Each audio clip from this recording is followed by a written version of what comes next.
అందరికీ నమస్కారం అండి. ఈరోజు నా యూట్యూబ్ ఛానల్‌లో చాలామంది అడుగుతున్న ప్రశ్న ఏంటంటే, మీకు కోవిడ్ వచ్చి తగ్గిన తర్వాత మీ జీవిత భాగస్వామితో దాంపత్య జీవితం ఎప్పుడు మొదలుపెట్టొచ్చు? చాలామంది అడుగుతున్నారండి. సో, యూజువల్‌గా ఎక్కువ frequently asked questions I will make నేను వీడియో కింద తయారు చేస్తానండి. ఫస్ట్ థింగ్ మనం తెలుసుకోవాల్సింది ఏంటంటేనండి, కోవిడ్ ఒక మనిషి నుంచి ఇంకో మనిషికి మెయిన్ ట్రాన్స్మిషన్ ఏంటంటే మనకి బిందువుల ద్వారా డ్రాప్లెట్ ట్రాన్స్మిషన్ ఉంటుంది. బిందువుల ద్వారా ట్రాన్స్మిట్ ఒక మనిషి నుంచి మనిషికి. అంటే మనం తుమ్మున, దగ్గిన, మాట్లాడిన తుప్పర్లు వస్తాయి కదా, తుప్పర్ల ద్వారా ఆ మనిషికి మనం క్లోజ్గా ఉంటే, ఇద్దరు మాస్క్ పెట్టుకోకుండా ఉంటే, సో అలా ట్రాన్స్మిట్ అవుతుందండి కోవిడ్. ఇప్పుడు దాకా ప్రపంచంలో ఎక్కడ సెక్స్ ద్వారా కోవిడ్ ట్రాన్స్మిట్ అయినట్టు ఎక్కడ ప్రూఫ్ లేదండి. ఇప్పుడు దాకా కూడా ప్రపంచవ్యాప్తంగా ఎక్కడ సెక్స్ ద్వారా కోవిడ్ ట్రాన్స్మిట్ అయినట్టు ప్రూఫ్ లేదు. కానీ ఈ ఈ సెక్స్లో ఏంటంటే ఇద్దరు మనుషులు దగ్గరగా వస్తారు కాబట్టి వాళ్ళు ఏంటంటే ఆ దగ్గరగా వచ్చినప్పుడు ఆ కిస్సింగ్ ఆటల వల్ల మనకు కరోనా వ్యాప్తి చెందే అవకాశం ఉంటుంది. అంతేగాని వీర్యం ద్వారా కానీ యోన్లో వచ్చే ద్రవాల ద్వారా కానీ ట్రాన్స్మిట్ అవుతున్నట్టు ప్రపంచంలో ఎక్కడ ప్రూఫ్ లేదు. బట్ మనం క్లోజ్గా వస్తాం కాబట్టి ఆ టైంలో ఆ కిస్సింగ్ ముద్దు పెట్టుకున్నా లేదా దగ్గరగా ఉంటాం కాబట్టి ఆ తొప్పర్ల వల్ల ఆ డ్రాప్లెట్ ట్రాన్స్మిషన్లో కోవిడ్ ట్రాన్స్మిట్ అవ్వచ్చు. కానీ సెక్స్ ద్వారా ట్రాన్స్మిట్ అయినట్టు ఇప్పుడు దాకా ప్రపంచవ్యాప్తంగా ఎక్కడ మనకు ప్రూఫ్ లేదు. సో మీ జీవిత భాగస్వామికి కనుక కోవిడ్ సిమ్టమ్స్ ఏమీ లేకపోతే మీరు మామూలుగా మీ దాంపత్య జీవితాన్ని మీరు కంటిన్యూ చేయొచ్చు. ఒకవేళ మీ జీవిత భాగస్వామికి కనుక కోవిడ్ లక్షణాలు ఏమైనా ఉన్నా సో బెటర్ దీనికి దూరంగా ఉండటం మంచిది. సో మనకి ఇప్పుడు వచ్చిన ప్రశ్న ఏంటంటే, సో కోవిడ్ వచ్చి తగ్గిపోయిన తర్వాత ఎన్ని రోజులకి మీ జీవిత భాగస్వామితో దాంపత్య జీవితం మొదలు పెట్టచ్చు? సో మీరు ఇదండి నన్ను అడిగితే సింపుల్ ఆన్సర్ ఏంటంటే బెస్ట్ ఈస్ 30 డేస్ అండి, 30 రోజులు. ఈ 30 రోజులు కూడా మీ లక్షణాలు ఎప్పుడు స్టార్ట్ అయినాయో అప్పటి నుంచి లెక్కెట్టాలండి. అంటే మీకు ఎప్పుడు జబ్బు చేసిందో, అంటే ఫస్ట్ ఫీవర్ ఆ నీరసం ఇబ్బందిగా ఉంటుంది కదా, ఎప్పుడు మీకు జబ్బు చేసిందో అప్పటి నుంచి లెక్కెట్టాలండి 30 రోజులు. అంతేగానేసి మీరు టెస్ట్ చేయించుకున్న రోజుని, నేను సిటీ స్కాన్ చేయించుకున్న రోజుని, లేదా స్వాబ్ టెస్ట్ ముక్కులో ఆర్టీపీసీఆర్ ర్యాపిడ్ యాంటిజెన్ టెస్ట్ చేసుకున్న రోజు నుంచి లెక్క పెట్టకూడదండి. నేను మందులు స్టార్ట్ చేసిన రోజుని అలా లెక్క పెట్టకూడదు. సో మీకు లక్షణాలు, మీకు జబ్బు ఎప్పుడు చేసిందో అక్కడి నుంచి 30 రోజుల తర్వాత మీ జీవిత భాగస్వామితో మీ దాంపత్య జీవితం మీరు స్టార్ట్ చేయొచ్చు. అయితే మీరు అడగొచ్చు, సార్ ఇంత 30 డేస్ 30 రోజులు ఎందుకు ఆగాలి, అంత టైం ఫ్రేమ్ ఎందుకు పెట్టారు? ఎందుకంటే ఫస్ట్ ఆఫ్ ఆల్ ఇది కొత్త రకం కరోనా వైరస్ కాబట్టి మనకంత డేటా లేదు, ఇంకా పరిశోధన లేవు. సో కానీ యూజువల్గా ఒక విధంగా ఏంటంటే మీకు కనుక లక్షణాలు స్టార్ట్ అయిన తర్వాత 17 రోజులకి మీరు హోమ్ ఐసోలేషన్ బయట రావచ్చు. సో అప్పటి నుంచి యూజువల్గా మీ నుంచి ఎవరికి స్ప్రెడ్ అవ్వదండి. కానీ నేను 30 డేస్ అని ఎందుకన్నానంటే, కొంతమంది రీసెర్చర్స్ ఈ మధ్యన జామాలో journal of American medical association అని ఒక చాలా హైలీ రెస్పెక్టెడ్ జర్నల్ ఉందండి. దాంట్లో ఈ రీసెర్చర్స్ మనిషి వీర్యం ఉంటుంది కదండి, సెమన్, దాంట్లో వీళ్ళు ఈ ఆర్టీపీసీఆర్ టెస్ట్ చేస్తే దాంట్లో వీళ్ళు కోవిడ్ వైరస్ ఉన్నట్టు గుర్తించారు. అయితే ఓకే, ఈ వైరస్ మెయిన్ బిందువుల ట్రాన్స్మిషన్, డ్రాప్లెట్ ట్రాన్స్మిషన్. కానీ ఇది వీర్యంలో ఎందుకు ఉంటుంది? ఈ వైరస్ అన్ని చాలా తెలివిగా ఉంటాయండి, ఊరికి ఎక్కడ ఉండవండి. అవి ఎక్కడన్నా ఉన్నాయంటే దానికి ఒక పద్ధతి ఉంది.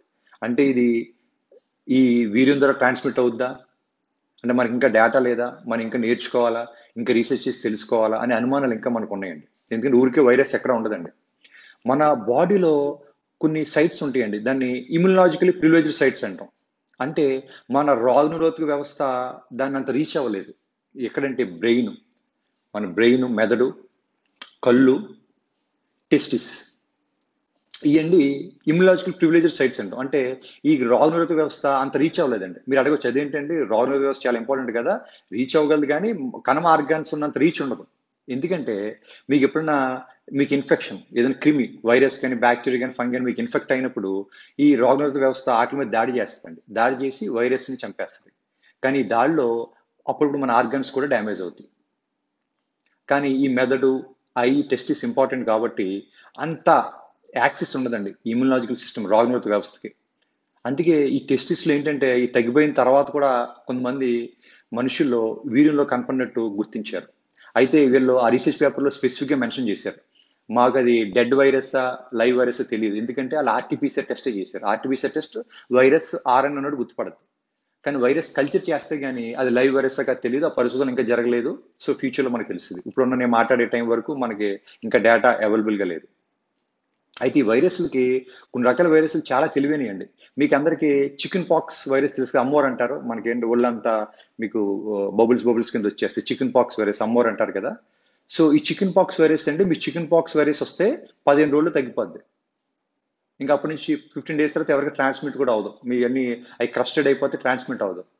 కానీ మీకు జబ్బు తగ్గిపోద్ది, మీకు ఇబ్బంది ఏమి ఉండదు, మీరు మామూలు మనిషి అయిపోతారు.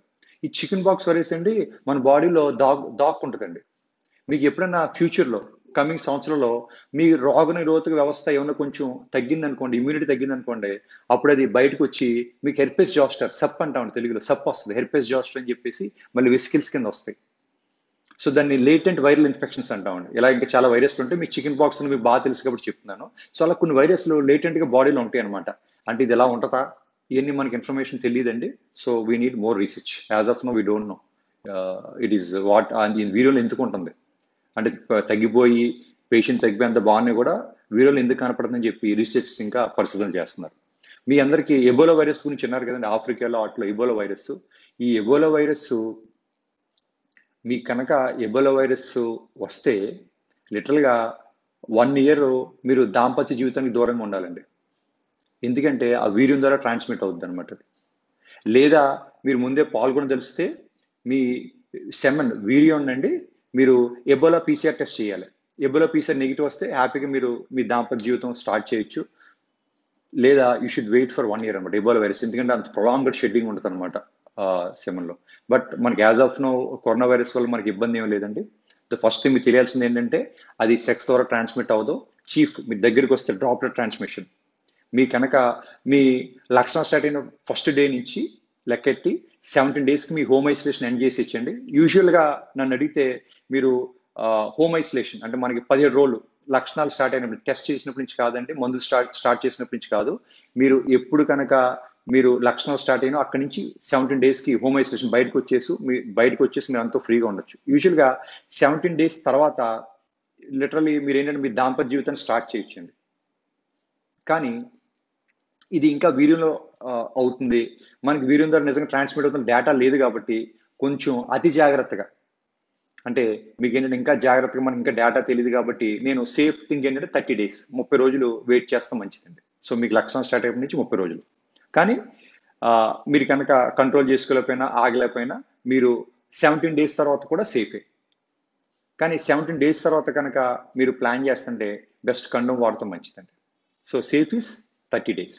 ఇంకోటి మీకు కనుక మైల్డ్ మోడరేట్ కోవిడ్ అంటే జస్ట్ తేలికపాటి మోస్తరు లక్షణం కోవిడ్ వస్తే అంత ఇబ్బంది ఉండదండి. యూజువల్గా మీరు 17 days తర్వాత మీరు దాంపత్య జీవితంలో పాల్గొన్నా కూడా మీకు అంత ఏంటి ఇబ్బంది ఉండదు. మీ కనుక సివియర్ కోవిడ్ వస్తే మీరు ఇంకొంచెం వెయిట్ చేస్తాం మంచిదండి, ఎందుకంటే కొంతమందికి ఇంకా ఛాతీలో నొప్పి కొంచెం ఆయాసం లాంటివి వస్తున్నాయి. దయచేసి గుర్తుపెట్టుకోండి, మీకు కోవిడ్ వచ్చి తగ్గిన తర్వాత మీరు దాంపత్య జీవితం స్టార్ట్ చేసినప్పుడు మీ కనుక ఏమైనా ఛాతీలో ఎక్కువ నొప్పి వచ్చినా ఆయాసం వచ్చినా దయచేసి ఆగిపోవాలి, రెస్ట్ తీసుకోవాలి. అంత ఇబ్బంది లేకపోతే యూ కెన్ స్టార్ట్ అగైన్, లేకపోతే ఆగిపోవాలి. అది చూసుకోవాలండి. ఎందుకంటే మీకు కొంచెం సివియర్ కోవిడ్ వస్తే కొంతమందికి ఆ కోవిడ్ తగ్గిన తర్వాత కూడా వాళ్ళకి ఏంటంటే ఆయాసం చెప్తున్నారు, ఛాతీలో నొప్పి అని చెప్తున్నారు. ఇవన్నీ ఏమీ లేకపోతే మీరు మీ నార్మల్గా మీ దాంపత్య జీవితంలో పాల్గొనవచ్చు. మీకు ఇంకా ఏమైనా డౌట్స్ ఉంటే నా యూట్యూబ్ ఛానల్ కిఫీ హాస్పిటల్ ఉంటుందండి యూట్యూబ్లో. ఈ వీడియో కింద మీరు పెడితే నేను ఫ్రీగా ఉన్న టైంలో చూస్తానండి. ఎక్కువ మంది ఎవరన్నా మరి కొన్ని క్వశ్చన్స్ రిపీట్ అవుతూ ఉంటే definitely I will make a video so that అందరికీ తెలుస్తుందని చెప్పేసి నేను డెఫినెట్గా వీడియో చేస్తాను. అందరికీ నమస్కారం అండి. Thank you.